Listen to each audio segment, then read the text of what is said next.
Bonjour mes chers amis, abonnés et visiteurs. Si vous découvrez ma chaîne YouTube et toutes les vidéos que je mets maintenant depuis un bon bout de temps, nous sommes dans cette série à la découverte du cœur du Père. Ça continue et j'ai pas terminé non plus.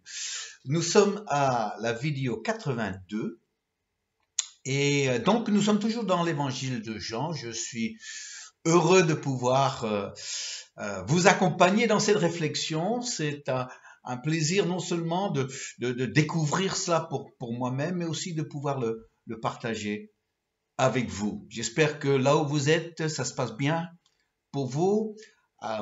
C'est encore l'hiver ici à La Réunion, j'ai ma petite laine. Ça veut dire qu'en métropole, il doit faire beau et chaud. C'est ce que j'apprends. Mais entrons tout de suite dans le vif du sujet ce matin. C'est Jean chapitre 12 et le verset qui m'intéresse aujourd'hui, c'est le verset 26. Jean 12, verset 26.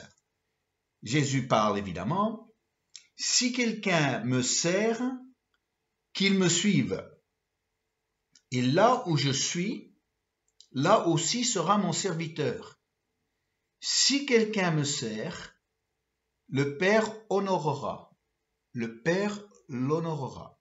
Si quelqu'un me sert, le Père l'honorera. » Avec ce verset, nous entrons dans une question intéressante, particulièrement intéressante, par rapport à notre Père qui va honorer une catégorie de personnes. Honorer. Il n'y a pas si longtemps que ça, quelques mois il me semble, que j'ai vu une photo sur les réseaux sociaux de quelqu'un que je connaissais. J'étais surpris de la voir, cette photo, parce que cette personne était en train d'être décorée, oui, décorée, par le Premier ministre, je crois que ça a dû être à Matignon, pour son travail, je crois, social.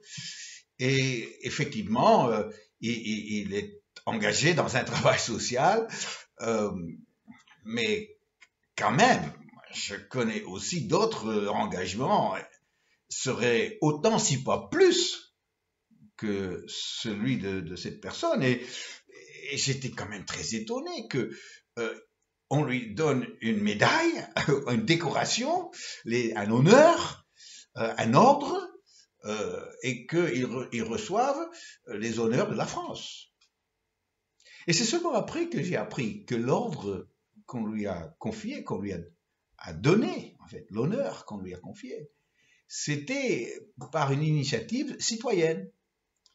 Ça veut dire qu'il y a une mobilisation des personnes qui le connaissent, et c'est eux qui ont fait une demande pour qu'il soit honoré. Bon, je trouve que c'est peut-être un peu trop facile. En tout cas, le Père, lui, il n'honore pas aussi facilement. En fait, pour lui, quand il donne l'équivalent de la Légion d'honneur dans le royaume de Dieu, c'est pour quelqu'un qui arrive en fin de parcours. C'est quelqu'un qui a achevé sa course. C'est pas seulement quelqu'un qui est au milieu de la course qui reçoit. Non, non, pas du tout. Mais dans le royaume de Dieu, il faut terminer la course pour être honoré. Et donc, le sage nous dit, mieux vaut la fin d'une chose que son commencement. Et donc, on est dans une situation aujourd'hui avec notre Père Céleste, avec Dieu qui veut nous voir, pas seulement avoir des bonnes années pour ensuite arrêter, mais de voir que nous continuons jusqu'au bout, jusqu'à la fin de notre vie, jusqu'à ce que notre course maintenant est achevée. Et là, nous allons recevoir les honneurs. Non, les hommes s'honorent entre eux. Mais Dieu, il réserve l'honneur pour une certaine catégorie de personnes. Et ici, dans cette catégorie de personnes, Jésus nous donne trois conditions. Trois conditions qui doivent être remplies pour que le Père honore cette personne-là. Je vais relire ce verset pour que nous puissions revenir sur les trois conditions. Si quelqu'un me sert, en voilà une. Qu'il me suive, voilà deux. Et là où je suis, là aussi sera mon serviteur. En voilà trois. Donc, suivre, servir et être là où il est. Alors, curieusement, des trois, il y en a un qui demande plus de réflexion que les deux autres. La question de suivre Jésus, on la comprend, c'est un appel, il y a un chemin qui est tracé, nous sommes appelés à suivre ce chemin, et si on a donné sa vie à Christ et nous avons décidé de vivre notre vie pour lui, selon son enseignement, selon sa volonté, nous sommes en train de suivre Jésus. Servir Jésus, c'est consacrer son temps, consacrer son énergie, consacrer ses talents à son service pour faire avancer la cause de l'Évangile, pour que d'autres puissent connaître la réalité de son salut, de pouvoir aider et accompagner la foi de ceux qui l'ont, et ceux qui sont faibles dans la foi, de les aider à mûrir, à devenir plus forts, ceux qui sont déjà dans la foi, alors là, de les aider à traverser les moments de la vie et puis grandir dans leur foi. Donc, ça, on peut comprendre, servir, je dirais, assez facilement. Il y aurait beaucoup à dire, bien sûr, sur cette question-là. Mais celle qui est quand même un peu curieuse, c'est être là où il est. Là aussi sera mon serviteur, car là où je suis, alors il est où, Jésus? On aurait pu dire à l'époque, il est à Jérusalem, il est à Capernaum, il est à côté d'un lac, à côté d'une mer. Ça, physiquement, on pouvait donner un sens à cette phrase, là où je suis, là aussi sera mon serviteur. Mais aujourd'hui, comme Jésus physiquement n'est plus sur terre, alors on doit trouver un autre sens, une autre application, parce que suivre Jésus, il y a une application très claire pour nous, servir Jésus, il y a aussi une application très claire pour nous, mais être là où il est aujourd'hui. Alors on peut répondre, je dirais, avec une connaissance de la Bible, il est à la main droite du Père, et là par la foi nous sommes aussi assis sur le trône avec lui, ça je comprends, on pourrait en parler comme ça. Mais la promesse de sa présence aux chrétiens, une fois partis, alors quelle est cette promesse de sa présence? Où est-ce qu'il est, en fait? Où réside Jésus sur ces terres aujourd'hui? On a déjà vu dans cette série que le Père réside dans notre chambre et il nous attend là, où il voit, où il est dans le secret. Mais Jésus, si tu veux être là où il est, alors il faut aller où? Est-ce que vous voyez où je veux en venir? Le verset peut-être le plus cité dans une réunion chrétienne bien sûr, c'est le verset où Jésus dit « Car là où deux ou trois sont réunis en mon nom, je serai là au milieu d'eux. » Jésus a été très précis par rapport à sa présence post-ascension. Sa présence sur la terre serait réservée à une rencontre de chrétiens. Lorsque les chrétiens se réunissent en son nom, la présence de Jésus leur sera apportée, donnée, une présence qui ne vivront pas seuls à la maison, Une présence qu'ils n'auront pas devant un écran d'ordinateur ou de télé. Une présence qui demande un déplacement, qui demande un regroupement, un rassemblement avec d'autres personnes croyantes. Jésus nous parle de l'Église. Il a réservé sa présence pour une rencontre des chrétiens, l'Église. En fait, dans ce verset, il y a aussi l'importance de l'Église. Oui, l'Église qui est le corps de Christ. Alors, le corps de Christ, c'est ce rassemblement, cette Église vivante, où des hommes et des femmes se retrouvent, chacun avec sa fonction qui agit d'une façon interdépendante, toujours sous l'autorité, la responsabilité du chef de l'Église, de la tête de l'Église. Aujourd'hui, la tête de l'Église, c'est pas un pasteur. Nous avons un chef, il s'appelle Jésus. Et son corps, l'Église, c'est là où il a réservé son esprit et sa présence. Si nous le suivons, nous avons besoin d'être là où il est. Et pour le servir, c'est dans le cadre d'être là aussi où il est que nous pouvons le servir. Finalement, on ne peut pas le servir seul dans son coin. Parce que seul dans son coin, il n'est pas là. Oh, c'est vrai, on dit Jésus est dans mon cœur. C'est vrai. On dit Dieu est chez nous. C'est vrai. Il est à notre table, c'est vrai.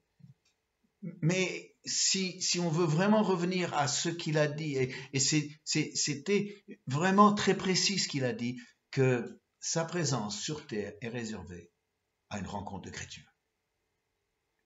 Ceux qui refusent ça, alors vont se contenter d'autre chose que sa présence, peut-être. Mais moi, je me contenterai pas d'une vie chrétienne sans la réelle présence de Jésus, que je trouverai lorsque je me réunis avec d'autres chrétiens en son nom, pour le louer, pour le prier, pour entendre sa parole, pour se réjouir dans cette communion fraternelle tellement importante pour les premiers chrétiens. Ah oui, imagine si quelqu'un me disait « Vincent, j'aime ta tête. » Oui, ah oui, j'aime ta tête. Mais le reste de ton physique, je trouve pas ça très bien. Écoute, non. Alors, qu'est-ce que je vais faire? Ma tête, est-ce qu'elle va dire, ben merci, au moins tu aimes ma tête? Non, ma tête c'est moi. Tout, mon corps, ma personnalité, tout ça c'est moi. Et on doit se décider, est-ce qu'on m'aime moi, tête et corps, et âme et esprit, ou est-ce qu'on aime juste ma tête? C'est le problème un peu dans le monde dans lequel on est, avec tous ces concours de beauté, c'est qu'on aime surtout les têtes. Bon, c'est vrai que bon, je vais pas rentrer là-dedans, mais franchement, non, il y a la personne, J'ai vu une photo tellement belle sur Facebook, une autre photo sur Facebook, une photo sur Facebook où c'était une photo le jour du mariage d'un jeune couple. Le marié habillé en tenue très formelle, qui tout d'un coup aperçoit sa femme, sa future femme, habillée d'une robe de mariée.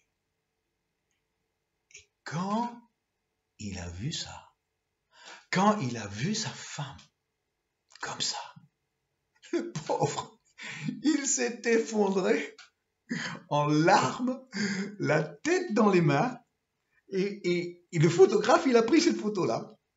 Et on voit en premier plan le dos de la mariée en belle robe. Et on voit l'époux, la tête comme ça. Et quand j'ai vu cette photo, j'ai dit, mais moi, ça me rappelle le jour de mon mariage, parce que j'étais là en train d'attendre Denise sur le devant de l'église, et puis la musique commence, elle arrive sur le bras de son père, je me retourne et je vois Denise, magnifique comme un ange. J'étais pris comme ça. Donc je comprends cette photo. Mais quand j'y pense, ce garçon, qu'est-ce qu'il a vu? Est-ce qu'il a vu la tête de sa femme? Non. Il a vu sa femme. Il ne pouvait pas dissocier la tête de la personne qu'elle était de tout le reste. Et aujourd'hui, la beauté de Jésus sur la terre, c'est aussi là où il est. Oui. J'ai un ami à moi qui a vécu une expérience de mort imminente, comme on dit. Je ne sais pas si j'ai déjà raconté cette histoire, mais il est monté au ciel quand il était sous le bloc. Et alors j'étais très intéressé de savoir ce qu'il a dit. Et il a dit deux choses. Il a dit la joie que j'ai ressentie était indescriptible, que jamais j'ai connue sur la terre. Et l'autre chose, c'est que je regardais d'en haut. Je regardais sur la terre et je voyais l'église. Et vu d'en haut, elle était belle. Vu d'en bas, on voit les défauts. Mais vu d'en haut, on ne voit que sa beauté. Et aujourd'hui, ne me dis pas les défauts d'une église, mais dis-moi plutôt sa beauté, vue du ciel. Alors aujourd'hui, le Père honore ceux qui suivent Jésus et qui se retrouvent là où il est aujourd'hui, au milieu des chrétiens. Et c'est là où on sert Jésus. Et c'est cela que le Père va honorer. Tout un programme.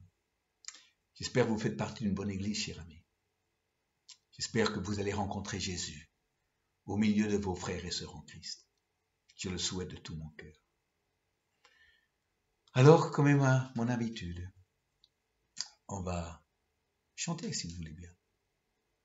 Je te glorifie avec ma vie, avec ma vie. Je te glorifie avec ma vie, Seigneur. Je te glorifie dans ton église, dans ton église. Je te glorifie dans ton église, Seigneur. Je vous invite à prier avec moi avant de se quitter. Père, c'est vrai que vu du ciel, les choses sur la terre sont très différentes. Père, c'est vrai aussi combien, en tant que pasteur, je l'ai entendu. L'Église n'est pas un lieu parfait, seul le ciel l'est. Les gens imparfaits font partie d'une Église imparfaite. Mais nous avons là, au milieu de nous, un Christ sauveur parfait. Et aujourd'hui, nous portons notre regard sur lui, afin que nous soyons tes fils, afin que nous soyons dignes de toi, mon Père. Aujourd'hui, je veux prier pour mes amis qui m'écoutent. Je prie que chacun trouvera vraiment sa place dans une bonne église et qu'il ira, il se rendra là, il participera, il te servira dans cette Église de tout son cœur, afin, Seigneur, qu'il t'honore au milieu de ton peuple et que tu l'honores pour son service, là où est Jésus. Merci, Père. Aujourd'hui, les choses sont tellement simples.